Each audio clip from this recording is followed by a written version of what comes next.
नमस्कार, सत्यदर्शन न्यूज मध्ये आपले स्वागत आहे। मी पायल शहा। एक नजर टाकूया आजच्या ठळक घडामोडीवर। लाडकी बहीण योजनेनंतर ज्येष्ठ नागरिकांना वयोश्री योजनेमार्फत 3000 रुपये मिळणार।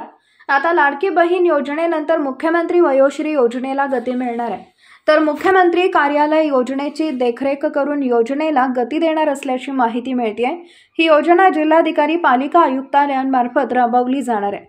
लाभार्थी ज्येष्ठ नागरिकांना या योजनेमार्फत 3000 रुपये मिळणार आहेत। या योजनेअंतर्गत महाराष्ट्र राज्यातील 65 वर्ष वय व त्यावरील ज्येष्ठ नागरिकांना त्यांच्या दैनंदिन जीवनात सामान्य स्थितीत जगण्यासाठी आणि त्यांना वयोमान परत्वे येणाऱ्या अपंगत्व, अशक्तपणा यावर उपाययोजना करण्यासाठी आवश्यक साहित्य दिले जाते।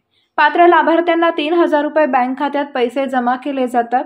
या योजनेचे लाभार्थी होण्यासाठी अर्जदाराकडे आधार कार्ड, मतदान कार्ड, पासपोर्ट आकाराचे 2 फोटो, राष्ट्रीयकृत बँकेतील खात्यांची पासबुक झेरॉक्स, स्वयं घोषणापत्र, शासनाने ओळखपत्र पटवण्यासाठी विहित केलेली अन्य कागदपत्रे पुरावा म्हणून आवश्यक राहील।